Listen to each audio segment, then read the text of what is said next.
Hi everyone, welcome back to our series. In today's video, we are going to cover the concepts of autoencoder, variational autoencoder, and conditional variational autoencoders. All these play an important role in understanding the Paper Act. Let's get started. First, let's understand the basic structure of an autoencoder. The goal of this architecture is to reduce the high-dimensional input to a lower-dimensional latent representation, and then convert it back to a higher dimensional representation. The training process involves minimizing the reconstruction loss between the input and the output, and this helps us to obtain the latent representation that captures the features that are essential in the input. Consider a 3D space with data points spread across all the planes. It's challenging to represent this three-dimensional data using fewer dimensions. However, real-world data often has specific patterns and constraints. Imagine a helix. Each point on the helix can be represented using x, y, and z coordinates, which is a three-dimensional representation. However, using mathematical formula and approximation, it's simpler to represent this helix in a lower dimensional space. Using these mathematical formulae, we can represent each point on the helix using just one parameter, theta. This is the essence of the encoder. The decoder then uses this single parameter to reconstruct the original input.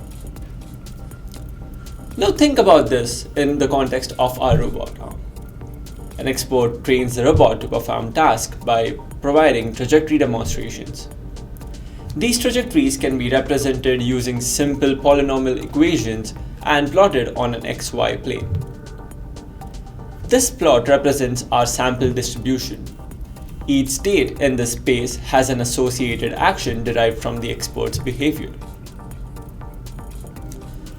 The robot can perform its task as long as the states it encounters are within the sample space.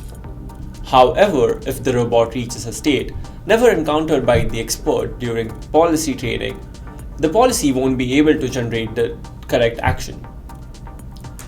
This is a significant problem given the low precision of the robots as discussed in the previous video.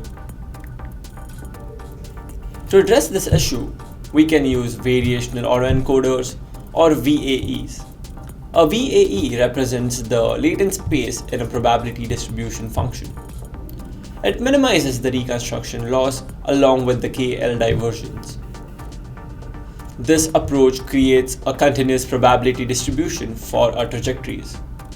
Therefore, slight modifications in the sampling vector lead to meaningful trajectories and allow generation of new unseen trajectories. But we still have one problem.